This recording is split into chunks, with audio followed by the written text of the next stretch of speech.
Carl and Isabel Abrams lived in a house in the UK, each with a job they had worked at for many years and enjoyed thoroughly. Then in 2017, they rode motorcycles through Scandinavia, and that ride seemed to create a spark of interest they hadn't known before, an interest in motorcycle travel. A short time later, Isabel was diagnosed with cancer, and that diagnosis seemed to be a bit of a tipping point for them. The Abrams changed everything. They traded security for quality of life experiences. They sold what they could. They put their house up for sale. They created 2 Yamaha motorcycles and stepped aboard a flight to the Americas to begin the adventure of their life. What began as a distant dream became a bold decision to travel the world by motorcycle. We first heard their story on Adventure Rider Radio back on February 1st, 2024. It's called Mañana No More. And at that time, they'd ridden only as far as Mexico. They were getting ready for Central America. In this follow-up episode today, we reconnect with Carl and Isabel after 18 months on the road, riding through 16 countries. They're going to share stories of the people they've met, the friendships they've made, the incredible places and experiences they've had, as well as those things that you can only experience after spending a lot of time on the road, the ups and downs of life on the road by motorcycle. I'm Jim Martin. This is Adventure Rider Radio. Stay with us. We got a good one for you.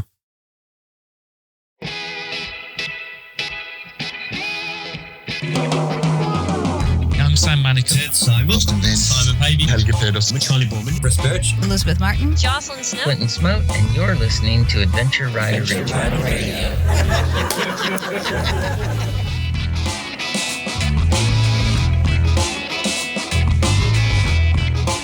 Best Rest Products is the maker of the Cycle Pump, the best tire inflator for motorcyclists. You can inflate a flat tire in less than 3 minutes. Is founded, assembled, and warranted for life in the USA. They're also the inventor and retailer of the combination tire iron / wrench, the Hex Wrench, cyclepump.com. And Green Chili Adventure Gear offers American-made, heavy-duty luggage systems for all types of motorcycles. You can turn any dry bag into luggage using their strapping system. And, of course, Green Chili Adventure Gear is tested in extreme weather and terrain to withstand the abuse that adventure riding gives it. Tough, reliable gear. GreenChiliADV.com. Okay.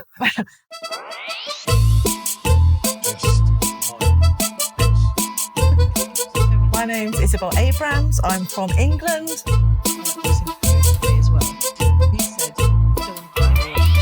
And I'm Carl Abrams. I'm also from England. So out of breath. You showed me a few steps. And I'm really struggling. Getting up.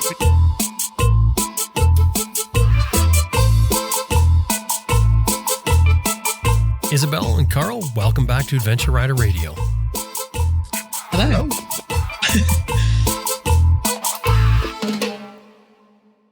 You guys sound very excited. We're very tired. We are tired. Why are you so tired? Being on the road for a length of a long period of time. 19 months, is it? Months. Yeah, 19 months on the road. It gets tiring after a while. And also, we've achieved our goals for this leg, for the Americas. So now we are anticipating our next journey. What I wanted to ask about first was, Isabel, well, both of you, really, how is your health? Well, apart from this bit of a cough I've got, yes, we just had another sort of sore throat cough illness. But yeah, we've managed to, on this leg of the journey in 19 months, we've been ill 8 times each. Yes, we keep track of it. 8 times each. And that doesn't include the hospital trips for the bad back and my issues I had in Los Angeles. That's just being generally ill. Well, what kind of illness? I know Carl, he fell off the bike, I think is what it was last time we talked, and hurt his back. But what else has happened to you? Well, do you want to start with yours? How much detail do you want to go into? We don't need a lot of details. Just give the highlight reel. The other illness we're not counting. In Los Angeles, over Christmas 2023, I had some women's issues and I had to end up having a biopsy in the long run, which is all fine. It's all fine and it's all good. Nothing to worry about. Right. But not including those 2 things, illnesses, we've had 8 each, and it's mostly been gastroenteritis type illnesses. And it started fairly far south. It was after we spoke to you last time, south in Mexico, didn't it? Yeah. Well, I had a really bad bout We of both it. had it, but you had it really badly. I ended up with blood tests and I was diagnosed with Salmonella typhi. Salmonella typhi and Yeah. traces of typhoid. We kept, every so often, we'd go down with another bout of really bad gastric issues. I won't go into the graphic details, you don't want to know. Thank you. But so by the time we got into South America, we thought, you know what? We really need to get ourselves tested. There's something that's not right here. You're thinking it's the same thing that that keeps When recurring? you get better and you think, oh, we don't need to get tested now, we're better. Yeah. So we wondered if we had a parasite or something else going on.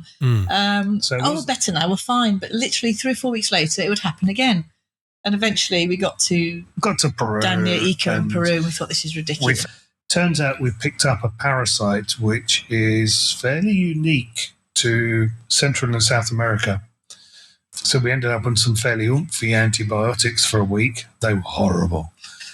We couldn't drink alcohol. We That bought was a the bottle worst. of wine, You poor thing. and it was in the fridge. Well, we bought a bottle of wine. We actually delayed the start of the pills for 2 days so we could actually have a drink. Well, we that didn't tell says the doctor. something. He laughed. He went, Yeah. yeah, that's fine. Whatever. So we think we'd had this parasite kicking around in our stomachs for a long, long time, that every so often it wouldn't take much to trigger it. And it would cause us issues. But touch wood, I'm touching the table now. Since the tablets, the antibiotics in Peru, we have been absolutely fine. Right. So what was this rare parasite? Oh, what was it called? Oh, no. Can't remember. I can't remember the name of it. But apparently it's only been recognised as a parasite in the last 10 or 15 years and is fairly unique to South and Central America. I think more south, but We central. think we picked it up in Central. The downside to it is that since I've had the antibiotics, I've put on weight again. Yeah, this is true. I want the parasite back. It was so I can keeping the lose some weight down. I see what you're saying. So if I could book a parasite for a couple of weeks, that would suit me. Get some weight down, and then it can go away. That's the new diet. Yeah, the parasite diet.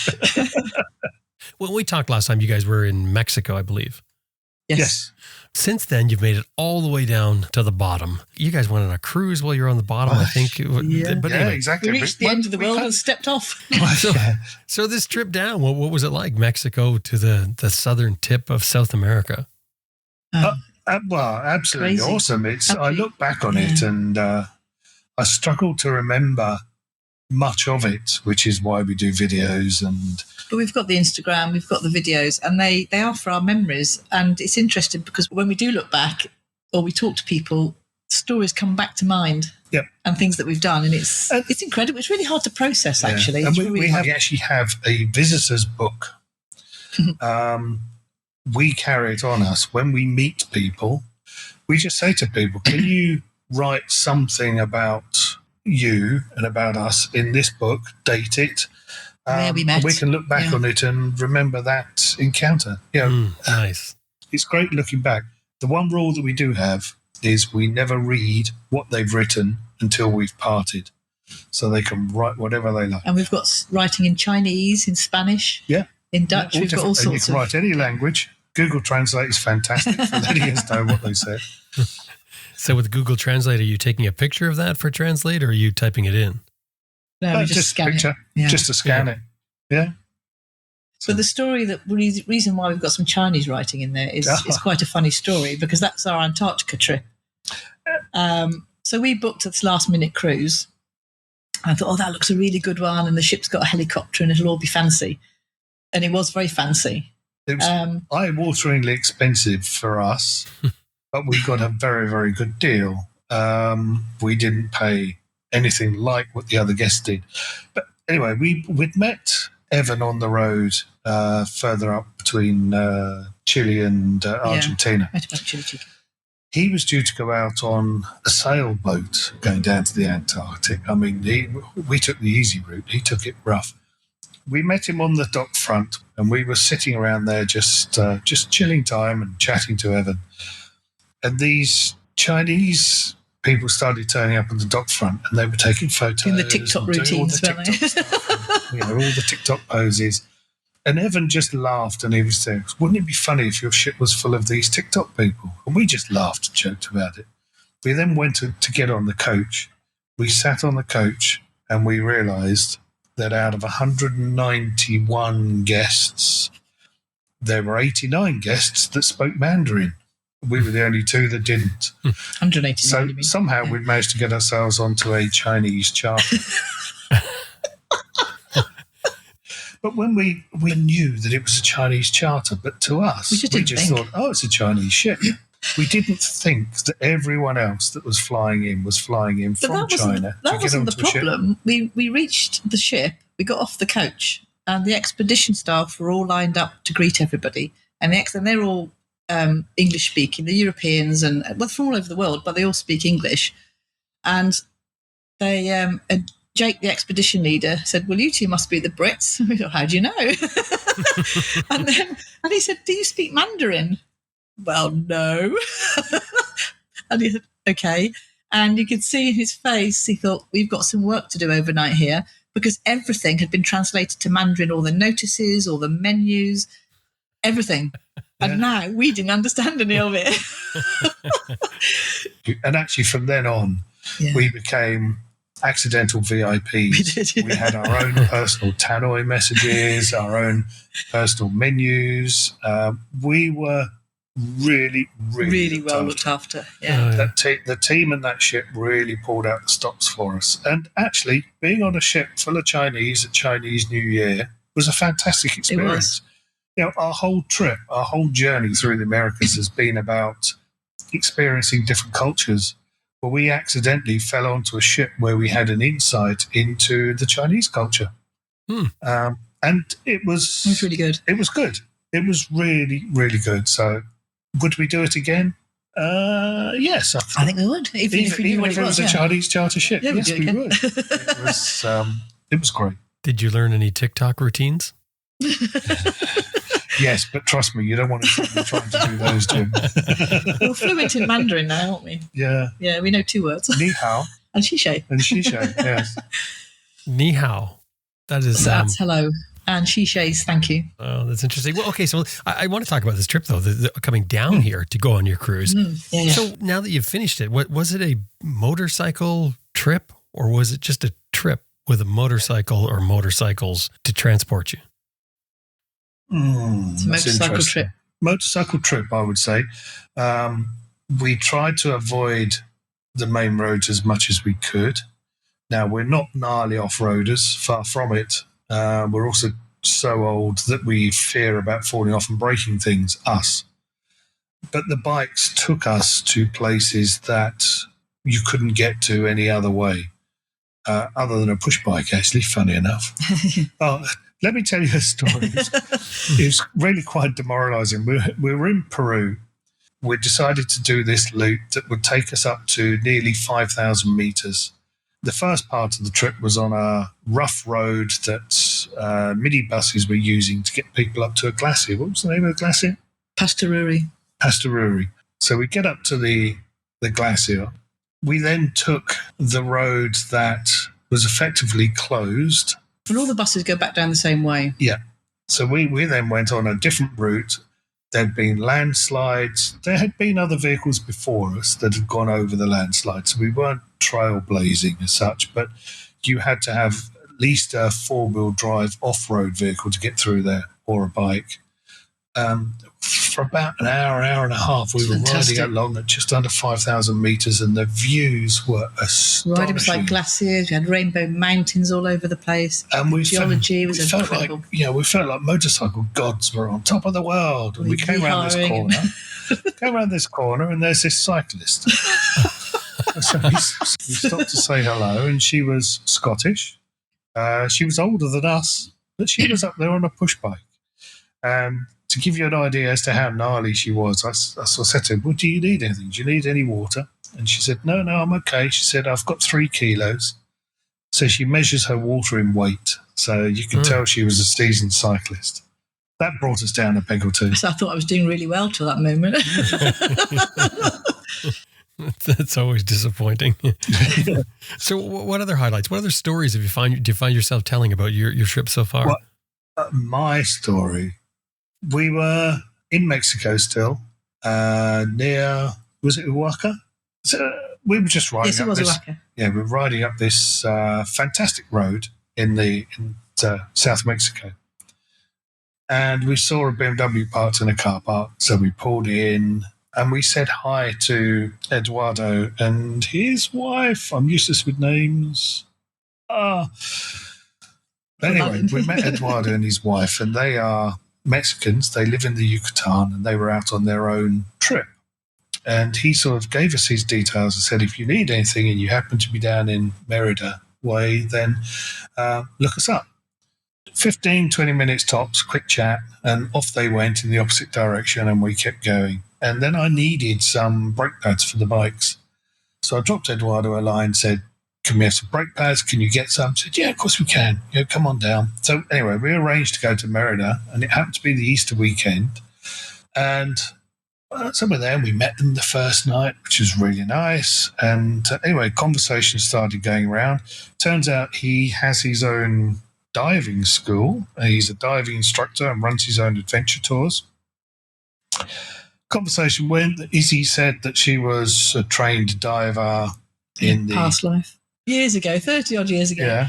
So he said, right, well, pop down by the shop tomorrow. We'll do a bit of training and what have you. And on Sunday, we'll get you out diving. Yes, I had used Aqualung before, but only at the bottom of a swimming pool for about 5 or 10 minutes. So basically zero. And that's when I was a kid. So I had no experience of diving at all. We said, okay, well, we'll go through the drills and things, and then we'll get you out. So on the Sunday, we went diving in a cenote. Incredible. Which, it's really incredible. For those that don't know what a cenote is, it's limestone caves where the roof has collapsed in, and you end up with a kind of freshwater lake. The one that we went to was about 100-foot drop between the surface, the top, and the water. And to get down it, you had to go down these really rickety wooden steps. Everything was shaking and moving around. So yeah, we did the drill. So then we're up in the van. But as we approached the hole, looking down into the cenote, I did say to you, now is probably not the time to tell Eduardo all about your anxieties that are genuine anxieties that you suffer, which is fear of heights. Fear of heights. I'm not a strong swimmer. You hate being out of your depth. I hate being out of my depth. So what was I going to do? I was going to dive into this cenote. So we've got the air tank strapped on our back, and you're walking down these steps. And as you walk down a step, the air tank is catching the step that you've just left, or a couple above, threatening to pitch you forward. It's horrendous. It's so dangerous. And you hold onto the handrail, and it almost comes off in your hand, and you think, oh, my goodness. I was in a mess by the time we got to the platform, and the water level had actually dropped down about 6 feet below the level of the platform, so you had to jump in. Izzy jumped in first, and I thought, okay, I've got to do this. So I jumped in, and then we went through the drill. And part of the drill is you have to go underwater, effectively let water into your mask, and then blow the water back out using the Aqualung, blowing through your nose. Yeah. Mm-hmm. Izzy did her drill, no problem at all. I went down with Eduardo to do mine, and I mucked mine up big time. And I came back up to the surface coughing and spluttering. And I'm going to butt in here because you came back. I was watching just under the water. I came back up with you, and I looked, and I could honestly say in my whole life, I have never seen fear on anybody's face or in their eyes like I saw fear in Carl's eyes in that moment. And I just thought, we're not doing this. We're going to go in now. There's no way he'll go back under the water. But Eduardo got hold of you. Eduardo got hold of me. We'll do it again and see how you get on. He was brilliant. So he talked me into going back down and trying again. I got it right the second time. And he basically just grabbed hold of my shoulders, if you like. And he just said to me, he said, just look into my eyes. Just concentrate on my eyes. Just look into my eyes. Don't look at anything else. Before I knew it, we were about 15, 20 feet down. Before I realised it, we were under the water, and I was breathing under the water. And we went down. We spent it was amazing. About 40 minutes in this cenote, beautiful clear water. There were markings, old Inca markings and things in the walls. There were skulls and bits of artifacts and things on the floors. But it's all perfectly clear. Oh, perfectly clear. It's flowing water. It's a river that goes through. All these caves are all interconnected. Yeah. So it's not stationary water. It's not rainwater. It's just the earth, the land above them has collapsed, and so you can access some of them. Yeah, it's just where the river system has worked its way through the limestone. Yeah. So that to me has to be one of the highlights of the trip, and probably highlights of highlights of my life. Obviously, other than the usual thing about children and those sort of things, it's super special, absolutely super, and something I never dreamt I would ever do. And I never thought it was something I'd ever experienced with you. It was something I did in a past life, and I love water, you don't, and it never crossed my mind that I would ever get to experience a dive with you. So it was really special for me as well. And for me, it was challenging those anxieties, those issues as they come along. My anxiety was going in absolute overdrive, but I had faith in Eduardo, even though I'd only met him a few days before. So something that this trip has just taught me is you just deal with the daily things that happen and you just get on with it. And this was just another one of those things you get to stop looking at me like that. I'm being glared at here. Yeah, okay. There are still some things I procrastinate about, yes. And all this just from a chance meeting by seeing somebody's bike sitting there and you go up and talk to them. Yes. Yeah. Yeah, and needing brake pads. Yes. Absolutely incredible. We then find out afterwards that actually the Easter weekend is his busiest weekend for clients, and he had rearranged a couple of his training sessions around us for that weekend.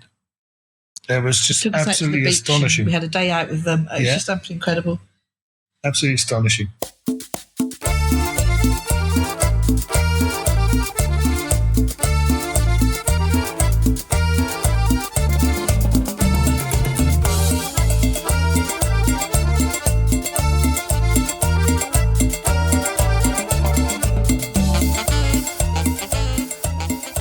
It takes 2 minutes to install. It feels like a very high quality product because it is, but most importantly, it works beautifully and makes riding even more fun and relaxing. I'm talking about the Atlas Throttle Lock. The Atlas Throttle Lock is the brainchild of riders Heidi and David Winters from their round the world trip, 2 up on a KTM. David had broke his wrist and had to ride before full recovery. We did an episode on it some years back. But no matter what, he couldn't find one that worked for him. Long story short, the Atlas Throttle Lock was born when they returned from the trip. This thing is absolutely beautiful. I love this device. 2 buttons on it, one for engage, the other for disengage. They have positive tactile feedback. It is a beautiful piece of equipment that will release the strain in your hand, your fingers, your wrist, on up to your shoulder. It really is a thing of beauty that will change your ride. atlasmoto.com is the website. Anytime you're dealing with them, throw in there that you heard them here on Adventure Rider Radio. atlasmoto.com. If you've ever considered riding Africa, you should look at Renadian Motorcycle Tours. Renadian's been running trips for over 14 years. They've got a full-time crew in South Africa helping with logistics, but they also run a special kind of chase truck on these trips. It's there for support, but it can also take up to 12 passengers. Now, that means that you can take someone to Africa with you that maybe doesn't want to sit on the back of your bike for the whole trip, or any of the trip for that matter. They still get to experience the sights, Victoria Falls, they go on safari, stay at luxury lodges, all from the comfort of this chase truck with large windows, air conditioning, fridge, freezer. Just an incredible way to experience Africa with a non-rider or non-pillion. Renee Cormier, the founder of Renadian Adventures, says their African trips are the most vacation-y style trips that they offer, and that riders with little or no experience in international touring will find these Africa trips, great starting destinations. As well, he says these trips in Africa are safe because they travel in mainly rural areas and stay in upscale lodges. Now, Renadian destinations include Canada, Scotland, New Zealand, South America. They do 2 trips in South America, Mongolia, Renadian.com is the website. Anytime you're dealing with them, throw in there that you heard them here on Adventure Rider Radio. Renadian.com. So has that been how you've been doing it? You go along and you're sort of saying yes to everything, or how are you approaching that? Pretty much. Pretty much. Yeah. Yeah. Is that how you're finding your way? Because I don't think you guys didn't, or did you have a route? Did you already plan a route out? Well, we knew we were going south. Right. But that was about it. Because there's nowhere else to go from Prudhoe Bay. We knew we were going south, and we didn't want to do the Pan America Highway. We just didn't want to sit on the tarmac all the time. Yes, we used it some of the times, but we didn't want to. So we just made it up as we went along. Some days we didn't know where we were going to be. In fact, many days we didn't know where we would be sleeping that night. That's part of the journey, isn't it? Yeah. I think once we hit South America, we were more a case of booking somewhere or trying to find somewhere to stop before we left in the morning. Because a lot of it's been so hot as well that we haven't camped as much as we would have liked to. It's been so hot that we just wanted to get somewhere with some aircon or a pool to just sit in and is that a B&B or a hotel or? Could be anything. Airbnb booking, hotel, hostels, whatever we find really. How do you find that though? Like when you're sitting there in the morning to book it before you leave, when you don't know really where you're going and you're not really sure. Well, we decided by breakfast. Yeah, we have a rough idea which way. Let's go towards there. Let's go to there. Can we get there in a search day? Accommodations there? Yeah. Mm-hmm. And just do it like that. Yeah. One place we stayed in Peru, we had a choice of rooms to sleep in. We chose the one that had glass in the windows because we figured it would be better for us. A bit rude, but we thought the place was derelict. I said, well, the Google Map says it's here. So we kind of shouted through the iron gate, and this lady came, a very nice lady. And she said, oh, yeah, it's a hotel. Okay. She said, do you want to see the rooms? I said, oh, yes, please. So we went up, and this room, all the glass in the windows was broken. I said, do the windows close? I said, I'll show you another room. And that one, like Carl said, did have glass in the windows. So we stayed there and we thought, oh, what's tonight going to be like? Do you know what? That was one of the best experiences we've had. Yeah. It was fantastic. And I said, the lady, because we did speak to somebody on WhatsApp, and I said, the lady on WhatsApp said there was a restaurant. She said, oh, yeah, what do you want to eat? Oh, okay. So she cooked us a meal and brought it up to a little table that was sitting outside of our room.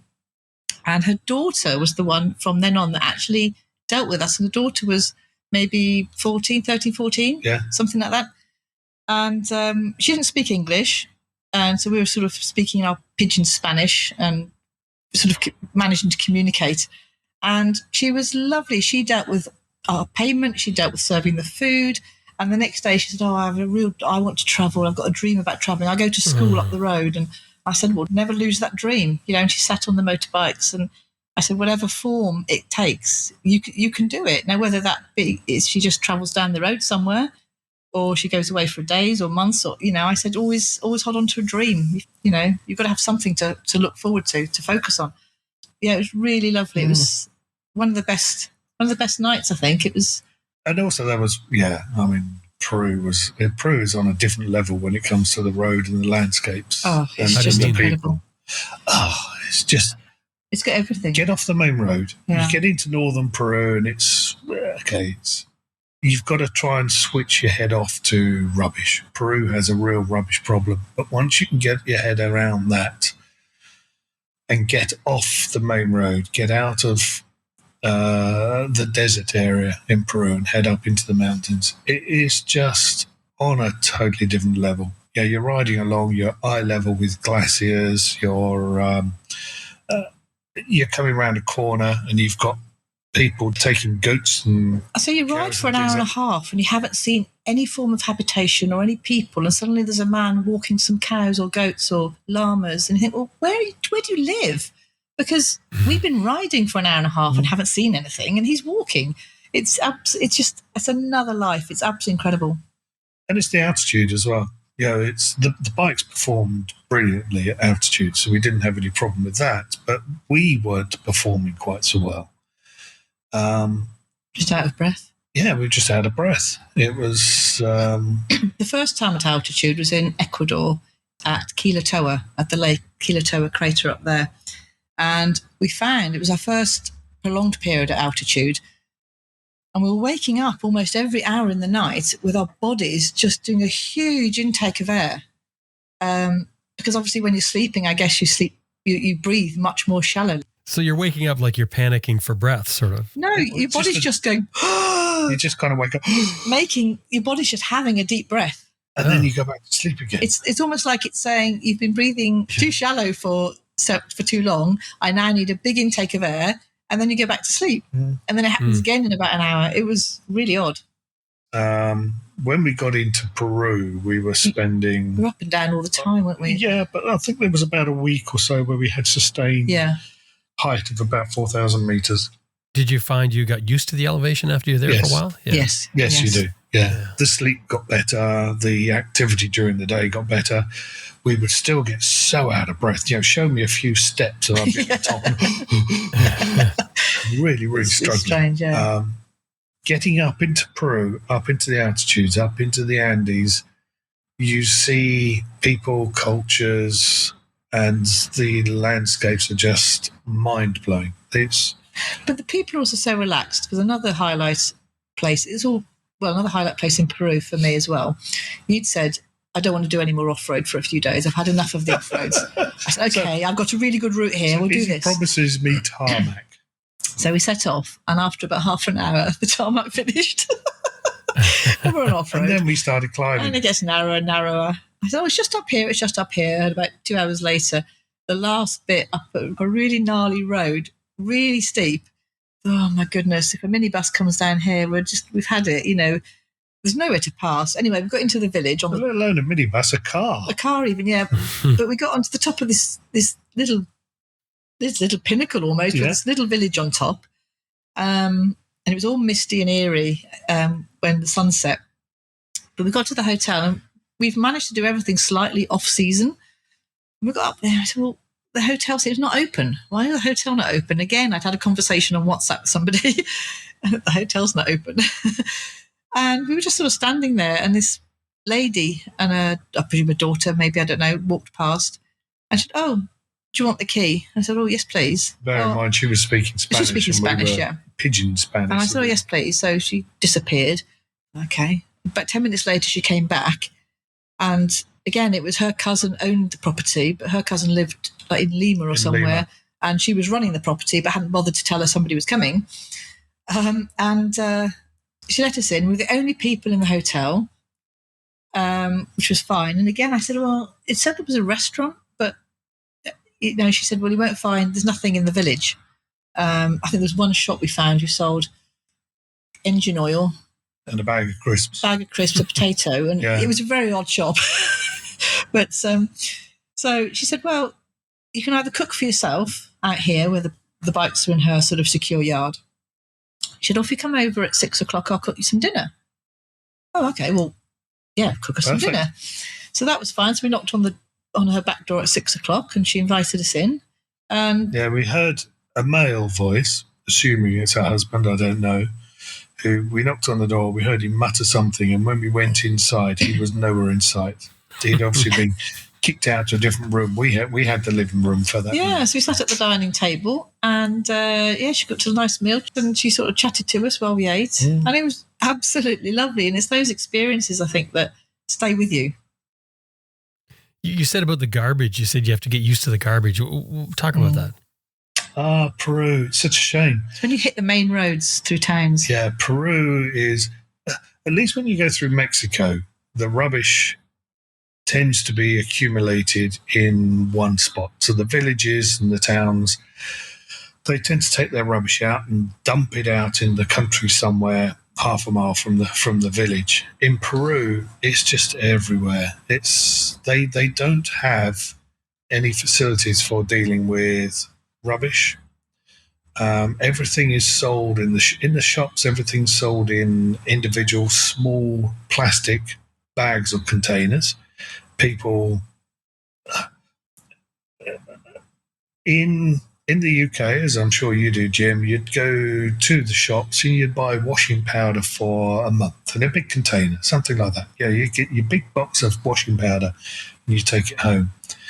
In Peru, in fact, much of South America, less so in the big cities, but in the smaller places, you'll buy washing powder in individual small plastic sachets.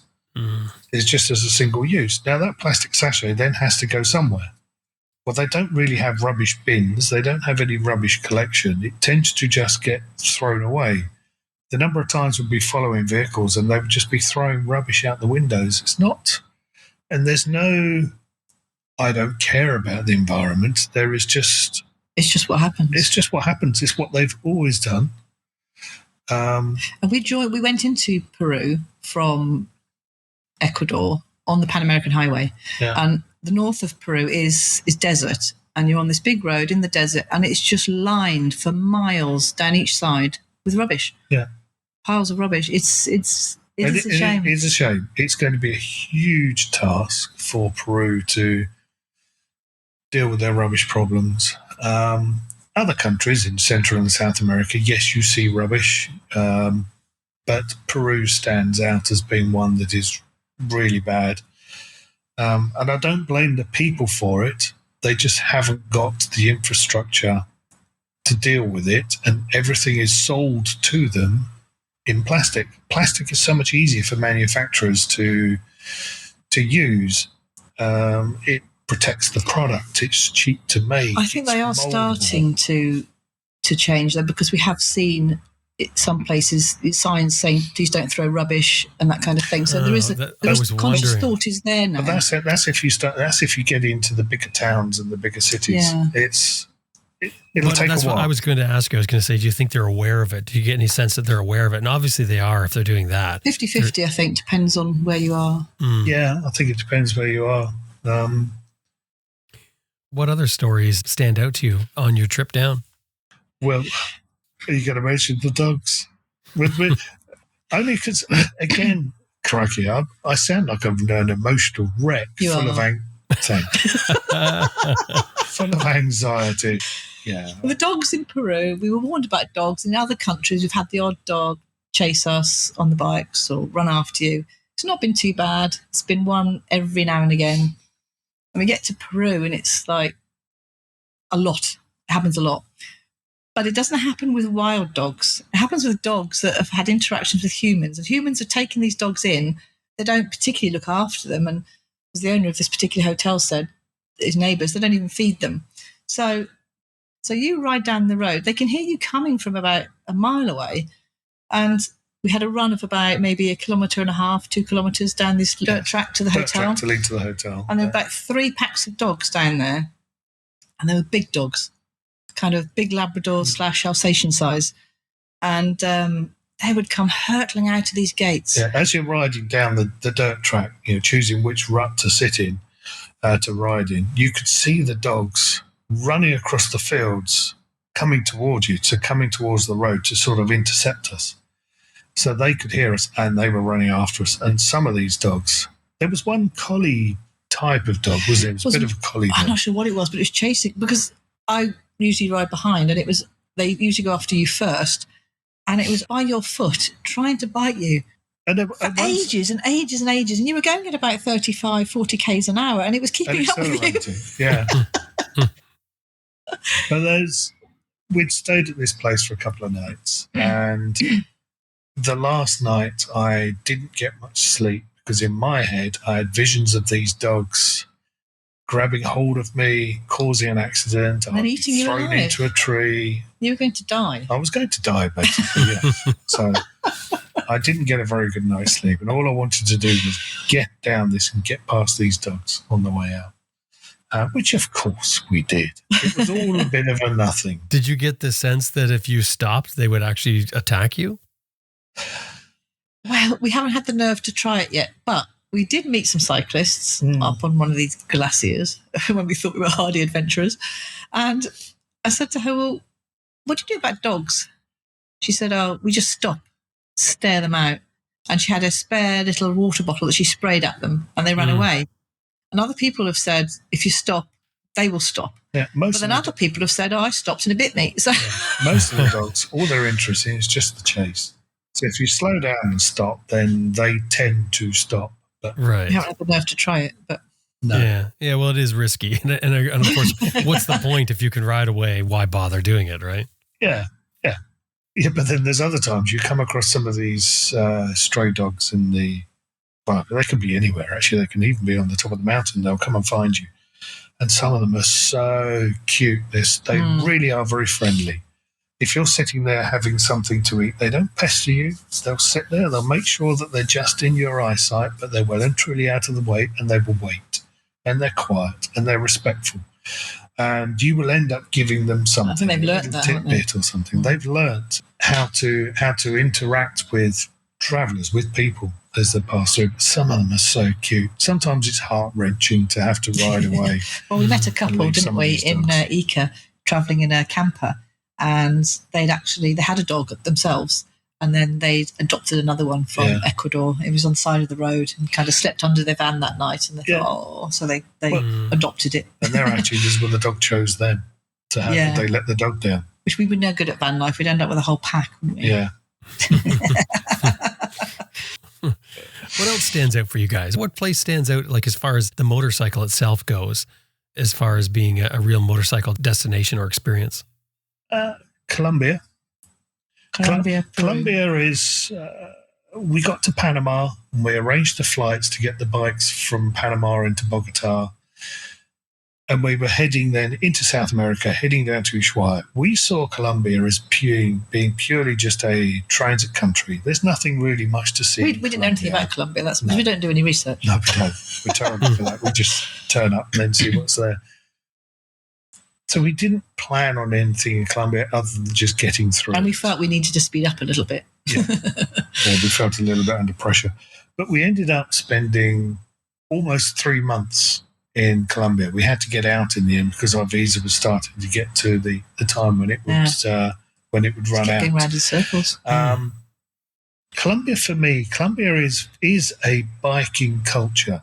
They tend to be smaller bikes. They are smaller bikes, but everyone rides bikes. There seems to be a respect for bikers. There's parks are readily available. People want to talk to us. People are really friendly. Colombia, there is a pride of the people that are there. That the place, the landscape, their houses, their front gardens are looked after. There's no rubbish and stuff around.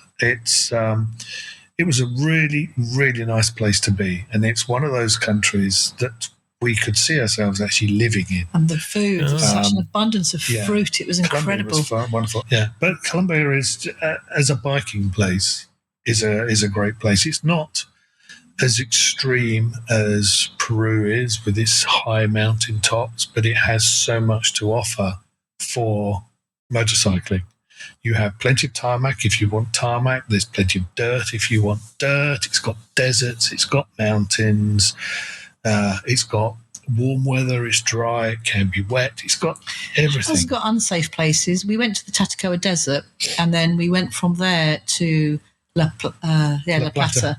And we stayed there. And then you were loading the bikes up the next day, and the hotel we were at was next door to the police station. And he came out and said, well, which way did you come in from here? And we said, we're down that road. Really? Did you have any problems? Yeah, okay. Yeah, fine, thanks. So he said, where are you going from here? And they said, well, we're going to Popayan. Yeah. He said, which way are you going? So I showed him on the map. He said, oh, no, you mustn't go that way. This is to do with drugs. Well, this is the gangs. It's, the FARC separatists or something or other. They were getting a little bit... and they were targeting trucks and motorbikes particularly and sort of ambushing them and robbing them. So they said, you shouldn't go that way. So you just got lucky on the way in. Yes. Apparently we got lucky on the way in. Then we had to get out. So we said, okay, we can't go that one. What about that one? He said, no, you mustn't do that one either. He said, you've got to go this way. And he turned a 4-hour ride into a 9-hour ride for us to get into Popayan. But it's still coming over the mountains and about... You said, that's the main road. That's the main road. It was the main road. There were buses and trucks on it, but my goodness, it was ridiculous. It was washed away. And it wasn't tarmac. It was all dirt and rocks and things and big potholes you had to try and navigate around. It was a real experience. But the drop down into Poppyam was fantastic. It just stopped raining. And The that sun valley. came out. The road with the tarmac was absolutely beautiful. There was some festival going on in one of the One of the village towns or villages up in the mountains, and there were buses absolutely full and people sitting on top of the buses, big colourful and things buses, in all their traditional costumes and things that were going into this festival that we were riding through, and it was really nice. So that was actually, I wouldn't have seen that, so that was nice. Because the one thing we don't like doing, we don't want to ride after dark for any reason whatsoever. So our challenge was to get to Poppyam before the sunset.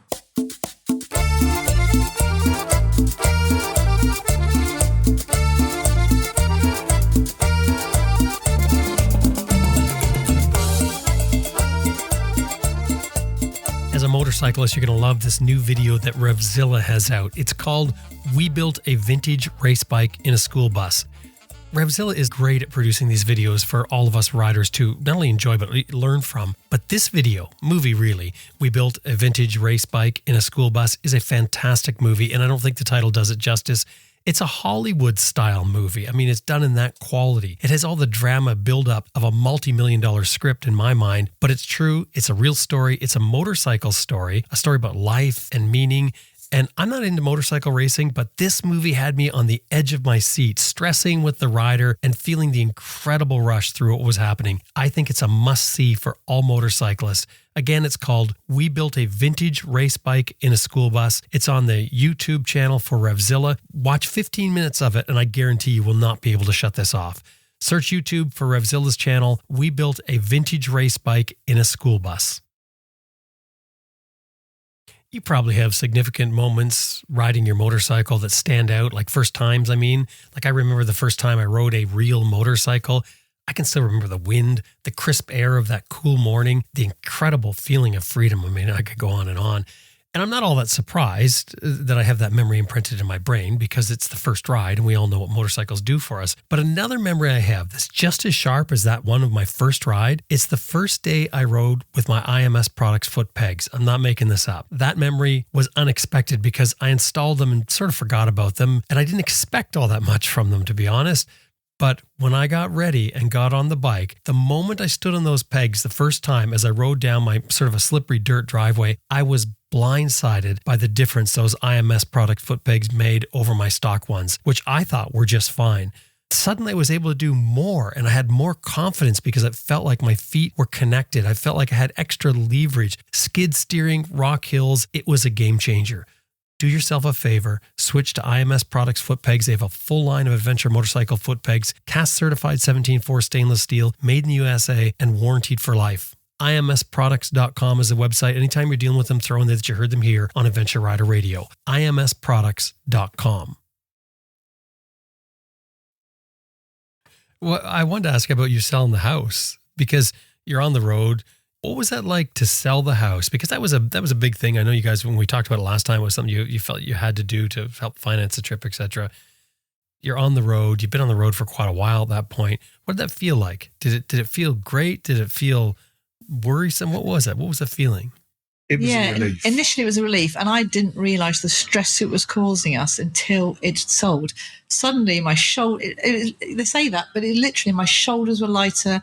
There was this huge weight sitting upon us, and it had gone. Yeah. Oh, that's fantastic. Because you were making payments still. Yeah, Yes. it was draining the finances, and just the stress of trying to sell a house when you're not there. Yeah. And having to sign documents again because they'd changed who was going to be on the deeds. So now we had to sign the documents again and go somewhere in a foreign country and get them printed off and get somebody to witness signatures. So the relief of all that. Then as it sank in, I think now it's another feeling we're processing now because people say, why didn't you go home and reset? Thinking, but where do we go to? We haven't got a home. Yes, Yeah. we think after the next leg, we're going to have a little break home while the bikes move to the next continent after Africa. But it'll be sofa surfing and travelling around again. It won't be going home. We will still be travelling. So it's not going to be a relaxing break in that sense. And costing us. And cost us money. It's not cheap to live in the UK. No, it's not.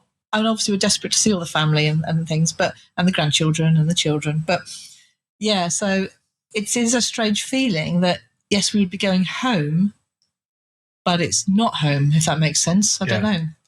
But selling the house was a huge relief. It was. And it was that final, I suppose, when we left the UK, we knew that we would never go back into that same house. Yeah, we did know because that. we'd left jobs where our income was not enough to pay the mortgage that we still had outstanding on the house. So even if we'd gone back to the UK, we couldn't have lived in that house long term. It was not something we could ever go back to. Right. So you already processed that feeling of being done. Yeah. Yes. We tried going down the rental route, but for one reason or another, that didn't work. And that wasn't an option that was open to us. Our only option was to sell it.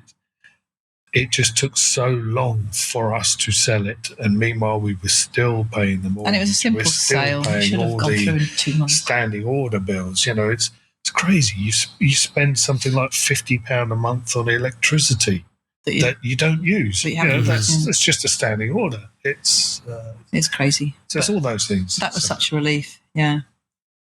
It's hard to imagine that what you're doing becomes not like it started out as a holiday, I'm sure, but very quickly it becomes just the way you live. This is your life now. Yeah. It's a lifestyle. Regardless of if you're only going for 3 months or whatever, during the time you're on the road, it is your life. And there are certain things, mundane things that you have to do, some uncomfortable things you have to do, and certainly routine things that you have to do. So it's really probably no different than going and working somewhere, other than maybe you call the shots.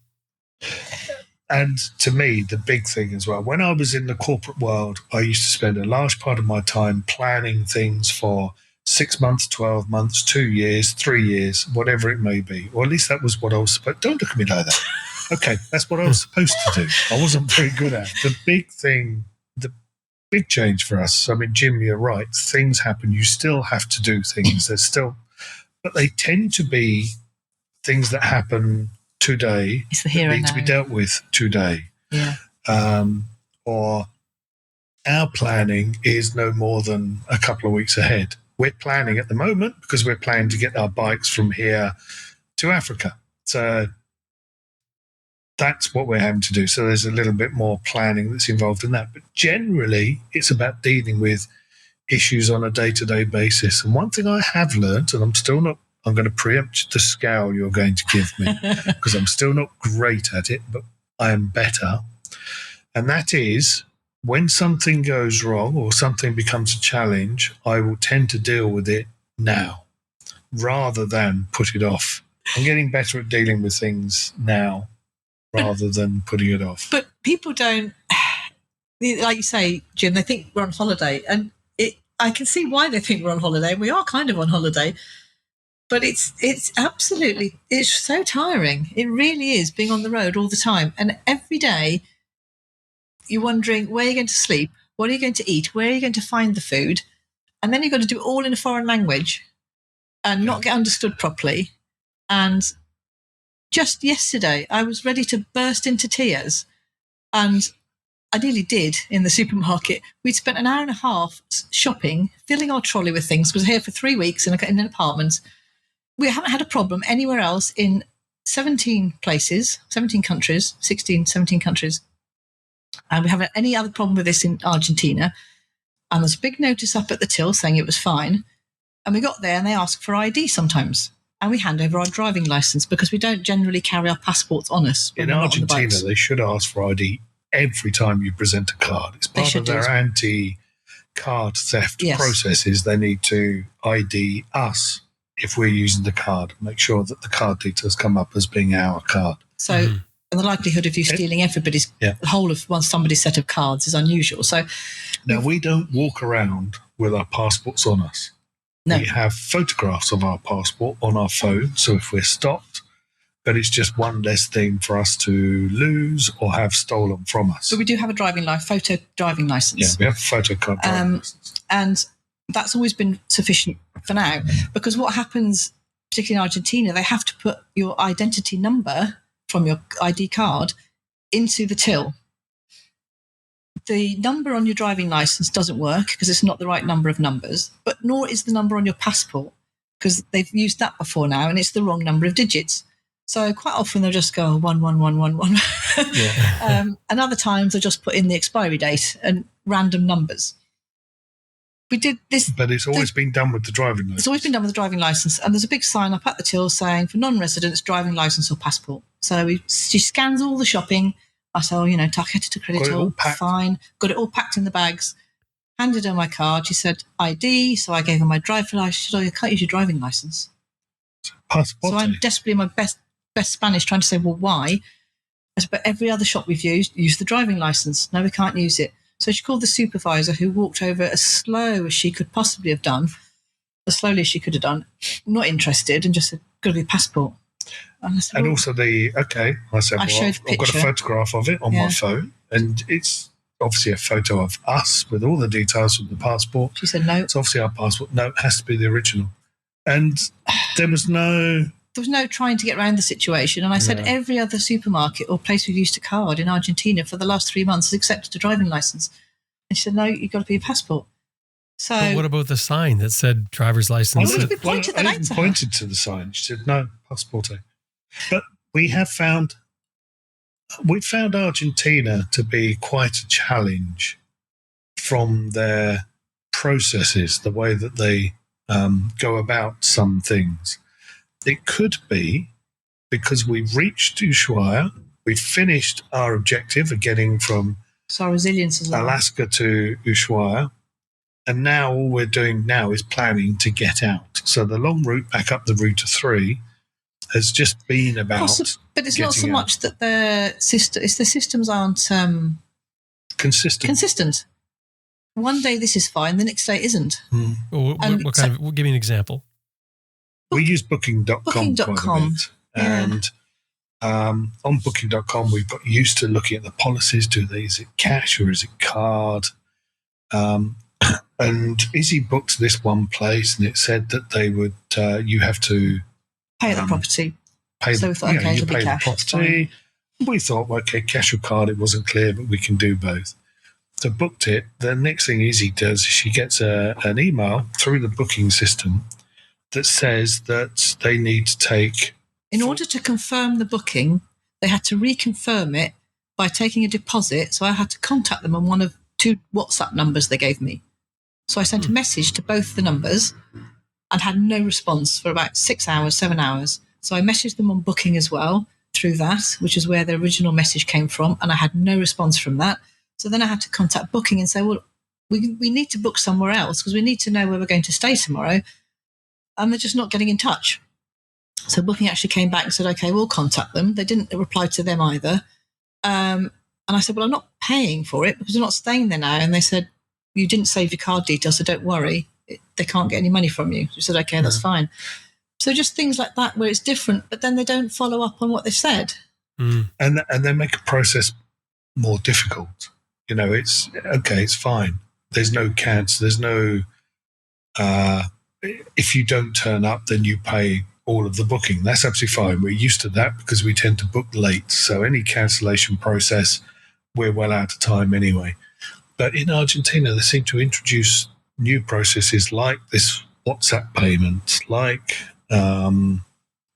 you must contact us to do this, or we must have cash, or some of it's cash, or it's just, they just seem to make the processes more difficult, harder than they need to be. Yeah, so that incident in the supermarket, because leading on to that, with resilience being low, because everything you do, you don't have that problem when you go to the supermarket at home. So the problems are different to the problems at home, but they're constant with the language barrier and everything like that. But we didn't have that problem in Chile, Peru, Ecuador, Colombia. No, it was just an example of. Yeah, well, Isabel, I think what you're referring to is when we were talking about it being difficult on the road, how it's work, and if you're everything is hard. Yeah, and that makes sense. I mean, like I say, from the outside, you can look at it and say, well, it just seems like a vacation. You should be happy you're there, but after a few days and after a few months and after longer, it certainly is a way of life. It is, and I think what's with us as well, people will say, I'm going away for 6 months, I'm doing this trip, or I'm even going away for a year, or they say I'm 2 years. They get sabbaticals for a year or whatever. We haven't got a time scale. We've got a money pot that's diminishing quickly. which will determine when we get home, but we haven't got a time scale. No. So we can't focus on, it's only till next March, or it's only till next June, or it's one more year. We don't know how long it might be. It depends how long we can eke the money out for. So that makes it, I think, sometimes I think a little bit more challenging. Yeah. One thing I do want to add, I don't want this to sound as if we are full of negatives about the people having a moan and a groan, or rubbish in Peru, or Argentina has difficult processes and things. The one thing I am always aware of in my mind is that we are so damn lucky to be here. We are living the dream that many others wish they could do, will do, can't do, whatever. But we are actually doing it, and we are so privileged to be in a position to actually be here. So whilst we do have the extra challenges that we didn't have when we were at home, we are extremely grateful to be here and to be doing what we're doing. So, sorry, I know I can sound negative at times. Well, I get accused of being negative all the time. But yeah, they're just, whilst they're kind of moans and groans, they're not complaints. Mm-hmm. Hey, on a slightly different note, I wanted to ask you about riding and about riding your motorcycles, about travel by motorcycle. And I'm sort of curious what you guys have learned now. You've been on the road for, something like 18 months. I think it's 16 countries. At this point now, what have you learned about your motorcycles, about riding your motorcycles that you didn't understand or recognize before the trip? You see, now you spoiled it, because I think I did recognise it before, but I can categorically state my bike is more capable than I am. I think most of us could say the same thing. My bike tends to get me out of trouble, or I see a wooden bridge that looks really rickety ahead and everything else, or a water crossing or whatever. Crikey, how am I going to get through that? I'll point the bike at it, and it gets me through. And I think, have we actually really done a water crossing? We've crossed a road with water on it. It's actually a water crossing. It's been okay. Yeah, no, I know what you're saying. Water levels are low. It's the dry season. But the bike is more capable than we are. There have been a few times I've thought, I don't know if I can get up here. And then I've had a word with myself, and I've just hung on and opened the throttle, and I've got up there. So, yeah, in that respect. Yeah, and the other thing about riding on a motorcycle is the motorcycle takes us to places that we wouldn't otherwise get to. So when you said earlier, you asked us if it was a journey that we're doing on a motorcycle or a motorcycle journey. It's a motorcycle journey because we wouldn't get to those other places if we weren't on the bikes. Mm-hmm. So when you go to these places, it's about you going there on the motorcycles. Yes. Yeah. Yes. Yeah, we quite often talk about van life and how it'd be so much easier. Yeah. But I don't want to be in a van. I want to be on the motorbike, riding to these places on the motorbike, breathing it, feeling it, being cold, being hot.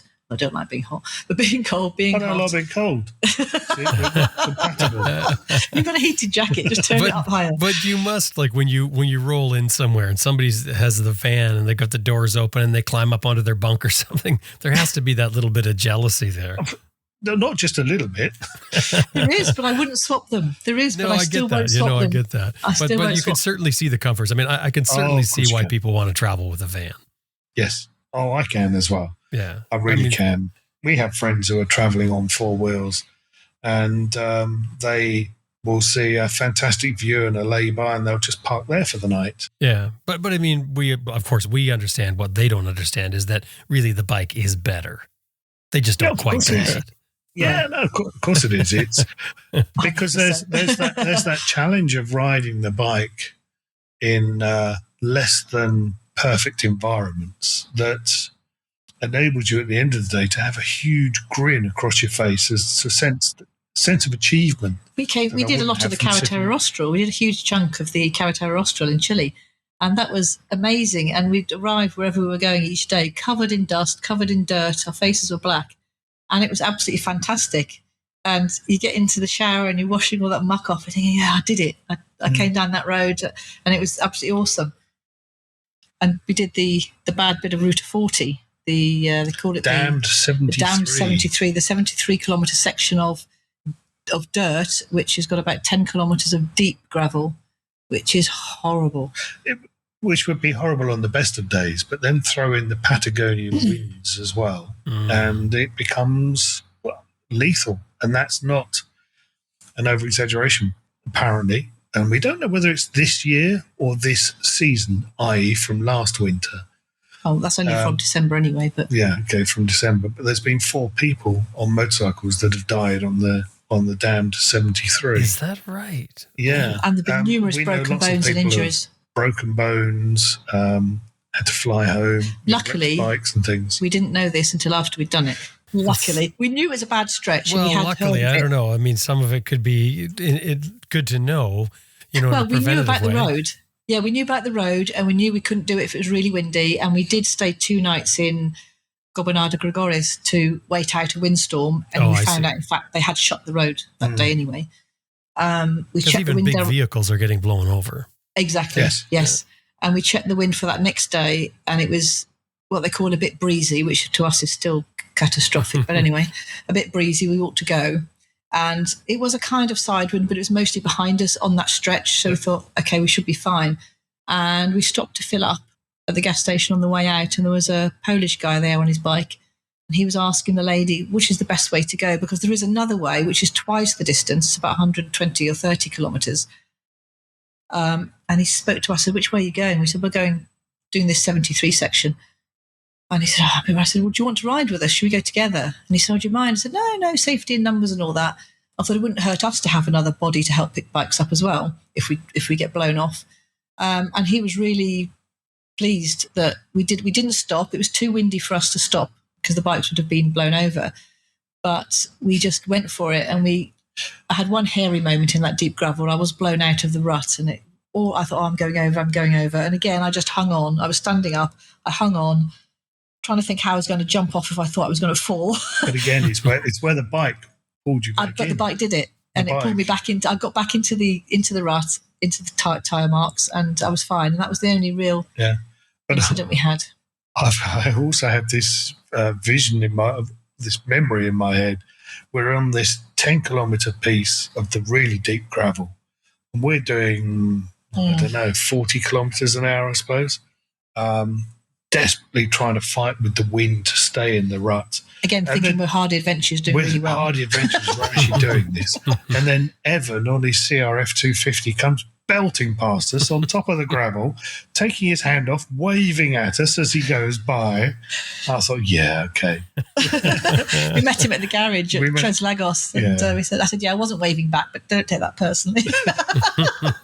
So, it was a challenge for us. Other people think, there's nothing to it. Yeah, it's a bit windy. But we got to the tarmac at the other end of it, and we stopped and we got off. I think his name was Roberto, this Polish guy. We all gave each other a big hug, and he was so relieved. He said, thank you so much. You gave me the confidence to just go and do it because I was with other people. So that was really nice, actually.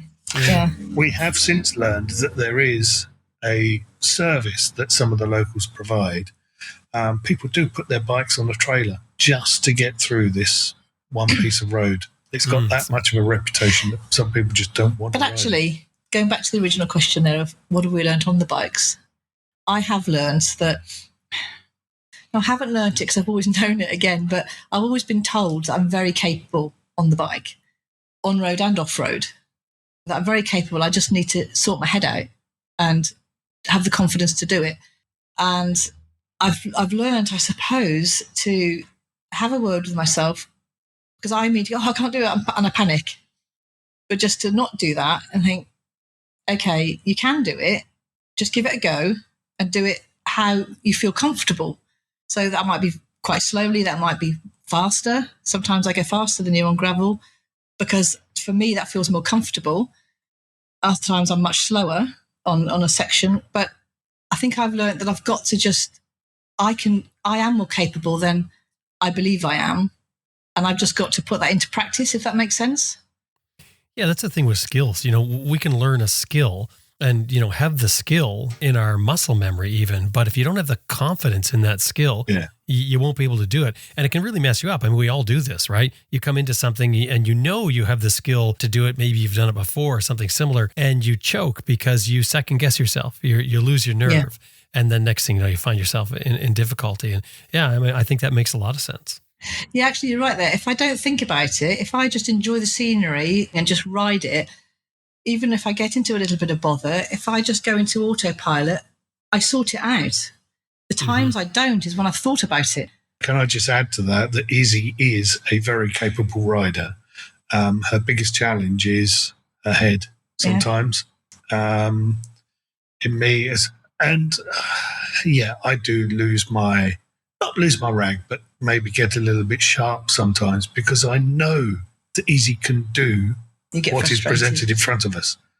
But it's her head that's stopping her. And we've learned to be a bit more. Last time I just stopped and put the sides. I said, can't do it, not doing it, and got off the bike. And you went, oh, Izzy. But then you went and did it, and you got it across that bit for me. Yeah. Because what makes me even worse is when you get really frustrated with me, and that just makes my heels dig. I go, I can't do it. Whereas if you're more patient, I then think, okay, maybe I should have done that. And next time I will try a bit further down the process to even maybe doing it rather than giving up. How do you guys sort out problems that you have between each other on the road? I call him names, and 5 minutes later it's shout, fine. Swear. We've yet to get physical, but I'm sure that will come at some stage. No, I think we met. I won't mention his name, bless him, in case anybody listening to it recognises him. But we met this young chap up on Route 66 in wherever it was, whichever state we were in, Arizona, I think. And we chatted to him for quite a long time. He'd been travelling. He's got a Jeep with a little teardrop trailer for his bed, and he was travelling with his girlfriend. His girlfriend had gone home to see her parents for a while and was joining him again. And at the end of the conversation, we said, we must go. And, okay, can I ask you a question? And I thought, this is quite a serious question. I said, yeah, we're all travellers. You can ask us anything you want. Doesn't matter how personal it is. And he said, okay. He said, how do you stay together when you're with each other 24/7 on the road? And I said, well, a few reasons. A, we're old. B, we're on our second marriage. And you just learn that there's no and C, point. I just do as I'm told. Oh, but you don't. But I do. But you don't. I just say, my well-used and constant phrase is just, yes, dear. Oh, that's such a... You could see in his face, this is such a lie. Anyway, and I said, yes, we do have rows. We have blazing rows at times because you are with each other. Imagine what it was like in COVID when we were all locked up together 24/7. We weren't like that now. But even on COVID, I'd have my garage. I'd go and sit in my garage. True. We had a 3-bedroomed house. We could find a different room, couldn't we? Yeah, you'd sit and play your piano or whatever. I do miss my piano. Now we're in each other's pockets 24/7. So you've struggled with that more than me. I think that's fair to say. Yeah, but we do have rows. We do get each other's nerves, and we do call each other names, and we swear at each other. But literally within 3 or 4 minutes, you've got to say something else or something he's doing. Sure 3 or 4 minutes. Yes. Anyway, and it's forgotten. We just carry on because there's no point. There's no point in dragging it out for hours or overnight or days. At the end of the day, neither of us have anywhere else to go. So is that the only reason you're still here? No, but is there apology at that point, or you just let it go? I say sorry sometimes. No, we do say sorry sometimes. Sometimes the sorry doesn't come as quick as maybe as it should, and I'm as guilty as that as Izzy is. We're I'm both better at saying sorry. Well, you think so? I am. You think so? Yes. Yeah, okay. But even if an apology doesn't come and the other person's hurt or annoyed by that, there's still no point. Yeah, you find a way of getting around it. Yeah. I'm not very good about talking about things. Izzy just wants to talk about things. So that's it's also male and female. It's personalities and it's male and female, so it's double whammy there. But I mean, I wouldn't want to do this journey with anybody else. I wouldn't want to be on this journey on my own. And yeah, we've made that decision and we're here together. And so that's just how it is. So yeah. Yeah, it doesn't change anything just because we've had a row. I say I couldn't. That's the wrong word. I wouldn't do this trip on my own because I wouldn't have that person. I wouldn't. Izzy she gets really cross with me sometimes, but Izzy manages to focus my attention to get some things done which I wouldn't get done on my own. If it was just down By to me, shouting at you. if it was if it was down, if it was just me, We've done that I'd blog still yet. be in the UK, wishing that I was doing something, but never actually doing it. Izzy is definitely the driving force behind. This is where, to get us out here in the first place. I tend to deal with things on a daily basis, or when they become a problem. Izzy is better at planning things a little further forward than I am. That's for sure. So when it's the pressure cooker, when you get in the pressure cooker, how do you guys respond to that? How do you deal with each other? The pressure cooker never really gets that hard that the top is really going to blow. There are times when we do need You go quiet in the a little comms bit for a of our while. own space. I will put the headphones in and disappear into YouTube or something like that. It's we'll manage to find our own space with each other, if that makes sense. But I would say you do have to do a journey like this with the right person. Yeah. Mm-hmm. If it's not the right person, you'll find out fairly early on. You'll maybe last 3 or 4, maybe 6 months. But I think if it's not the right partnership, whether it's friends, whether it's partners, whatever it is, if it's not the right partnership, you will find that out. So when it comes to traveling with two people, this many miles down the road, you've got a good feel for what it's like to travel with the two of you. You did mention that you picked up the other fellow there for the Dam 73, Roberto, I believe you said his name was. You got a bit of a taste of that, and I'm sure you've had it other times. I'm curious what you guys think about the whole traveling style, as opposed, so 2 riders riding your own bikes, as opposed to maybe riding 2 up, or as opposed to going solo, or 3 or more. Now, just before you let you answer, the one thing with traveling with 3, because you mentioned it right there with that Dam 73, is that third person adds security. And it does if anything goes wrong too, because if you're by yourself, you're helpless. You're going to have to wait for somebody to come along. If you're with another person, you kind of have to split up, which makes a difficult situation. If you got 3 people, you've got one person to stick with the other person while that third person goes off for help. So I'm curious where you guys weigh in on this. Yeah. We've only done it a few times with a third person, somebody who sort of picked up on the way, if you like, or met on the way. We haven't done it very often. No, that third person would need to be someone that we could gel with the same way that we gel with each other. Mm-hmm. For a longer period of time. For a longer period of time, yeah. Well, let's assume that is. Well, if it is someone that gets along with us and everything else, then 3 is as good as 2. We wouldn't have an issue with that at all. But I don't think... I hesitate more than you on that one, I think. Because it does change dynamics. Yeah. We've met up with a lot of people somewhere and then met up with them again, but not really ridden with them. No. And we have met one of the guys. We met 2 single guys. They did a bit of travelling together. And one of them said to us later, he said, we had to separate because they weren't riding in the same style. He had more of a time scale and had to get on.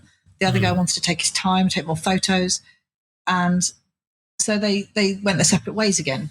And he said, nothing to do with personalities, but we were just different. And I think as soon as you add more in, we're on the same page with our journey, with where we want to go with it. Yeah, how much off-road we want to do, how much on-road, how many hours we don't ride in a day. And we're willing to kind of compromise or accept that, some days I'll be slower than you at packing and getting on the bike. There'll be other days that you're slower than me at packing and wanting to get on the bike. So we do have those, or I certainly have those inner struggles sometimes about, you are doing something which is annoying me at that time. Yeah. But I'll take it on board and I'll accept it because it's part of what we're doing traveling together. I think if we had a third person in that mix, I'm not sure I would be able to absorb it quite as well as I do when it's you. Because we're in a partnership. God, I sound like a right miserable. You are. You're a miserable. Really I don't know why I'm still here. A third person also makes it so that you get sides. At least potentially you could get sides, and not by design either, but just by 2 people feeling one way about something and the other person not. For short periods of time, I think it's good. Short periods of time are fantastic. We do like riding with other people. And that was a nice day with Roberto. Yeah, but they are for short periods. They are for short periods. I don't think we've actually ever ridden with the same person on 2 consecutive days. I don't think we have. No, we haven't. How about 'Cause the you're so thought of miserable. 2 up as opposed to you guys both riding your own bike? Is riding your own bike key? I couldn't. Neither of us are comfortable with someone else on the back. The whole reason I'm riding is because I wouldn't get on the back of a bike. Mm-hmm. But I couldn't ride long term with Izzy on the back of my bike because it drive me nuts. I don't sit still. You don't sit still. We've only had to do it occasionally through necessity, and it's not enjoyable. It's not. You want to sit on the back? It's terrible. No, I hate being on the back. I just can't relax. It's absolutely horrible. So, and the reason that's the reason I got my own bike, because I was on the back and I thought, well, this is boring. I'm going to learn to ride. And the other great thing about having 2 identical bikes, is it's a lot easier to troubleshoot problems. Oh, because you've had about 25 punctures, your engine's fallen out 4 times, and your handlebars fallen off. Well, obviously they haven't. But he said to me, "Is your bike doing it?" I said, "Yeah, mine's doing it as well." "Oh, it must just be the road surface." I see. That's his anxiety. Honestly, he has about 10 Right. punctures a day. "I think I've got a flat tyre." And I'm like, "So no, you haven't." So, so it is handy having the 2 identical bikes with identical tyres and identical things on them. We wouldn't change the way we travel. Mm-hmm. Neither of us would be very good at travelling on our own. Neither of us would be very good at travelling with other people. Neither of us would be very good at travelling on the same bike. So the way that we are doing the journey now is perfect for us. Mm. So as I mentioned, I think it's 18 months, 16 countries. What happens now for you for travel? Well, we keep going. We're off to Africa. Yeah, we haven't run out of money yet. You haven't spent all the money from the house yet? No. So we're in the process of booking our flights to Cape Town. So yes, within the next 3 weeks, we hopefully will be in Cape Town. So that's as far as the plan is Cape Town. And seriously, after that, you're going to figure out where you go. Well, we have got a loop in our heads. We want to go from Cape Town, do the west of South Africa, and then Namibia, Botswana, Zimbabwe, Zambia, Mozambique, back into the eastern side of South Africa and back to Cape Town. Mm. But we since found out that you get a 90-day visa for South Africa, which doesn't stop ticking and can't be renewed. So we're in the process of trying to work out how that's going to work. We're looking at options. Mm. The reason why they've got this 90-day limit in place and the clock doesn't stop ticking is to stop people living in South Africa and border hopping to then come back in and get a new 90-day visa. You actually have to leave the African continent. One of the easiest ways for us would be to fly out to somewhere and then fly back in. Then you get another 90 days. It's cheaper to actually buy. You could fly home for your visit and then fly back. Yes, exactly. So that's the easiest way. But if you're staying land-based within the southern African continent, then when you go into Zimbabwe or Botswana or wherever it may be, that initial 90 days doesn't stop ticking. And then you hear of somebody else, when this was brought up in one of our WhatsApp groups, and I mentioned it, and she said, "Oh, I travelled there last year and I just went in and out and I got 90 days 3 times. I didn't know anything about this." So sometimes ignorance is bliss, but it's only bliss if the problem doesn't arise. If it works in your favour, exactly. Other people have said they tried that and it didn't work. They get a 7-day transit visa. One of the things that we are hoping is an option that the embassy may consider. We don't even know if they'll reply.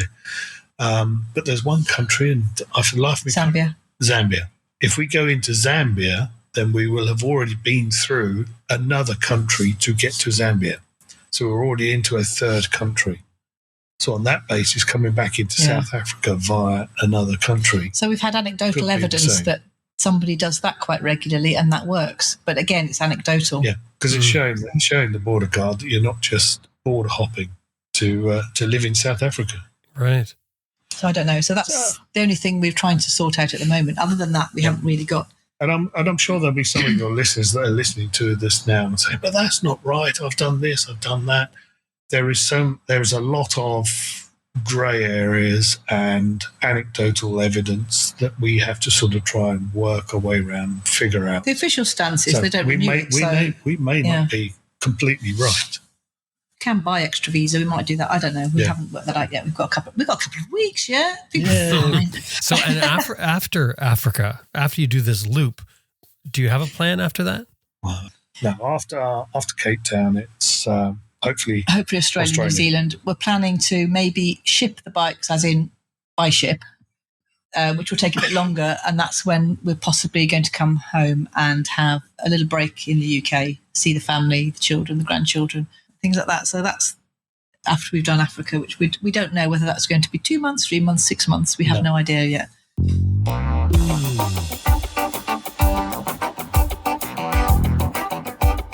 It's been great to sit and catch up with you guys. Thank you very much. No, thank you, Jim, for allowing us to just move along.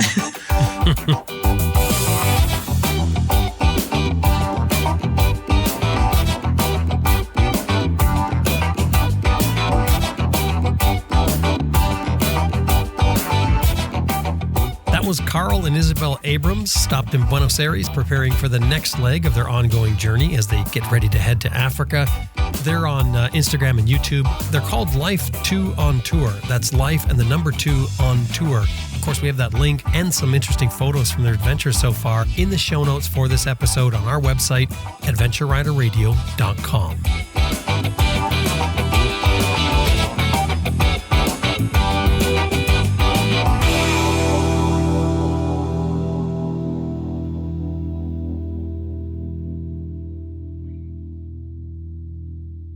Hey, I just want to remind you that this episode has been brought to you by Green Chili Adventure Gear, greenchiliadv.com, Motobreeze Chain Oiler at motobreeze.com, and Best Rest Products at cyclepump.com. And we'd really appreciate it if anytime you're dealing with these companies, anytime email or otherwise, let them know you heard them here on Adventure Rider Radio.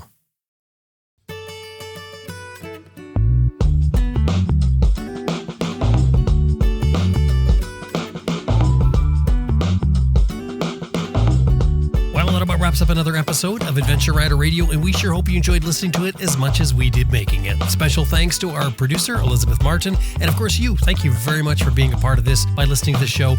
We would really appreciate it if you could do something, a few things maybe to help the show out. If you enjoy what we're doing here every week, we do this show every single week. We have for well over 10 years now. We do the other one, Adventure Rider Radio Raw, that comes out the 21st of every month. We've been doing that for over 8 years now.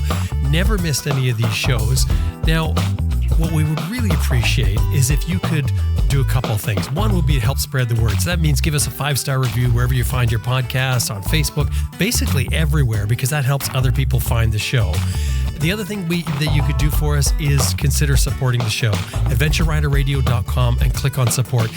You choose our patron option, and then you can put in whatever you want per month to help support the show. And it's really key because we depend on your support. It's built on a model of advertising and listener support, and we put a lot of work into these shows to get them out for you every week.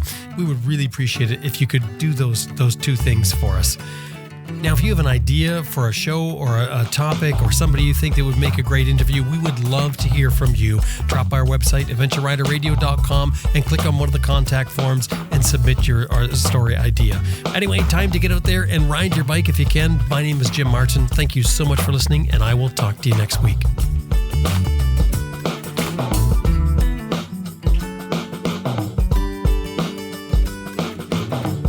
Hi, I'm Bridget McCutcheon, and you're listening to Adventure Rider Radio.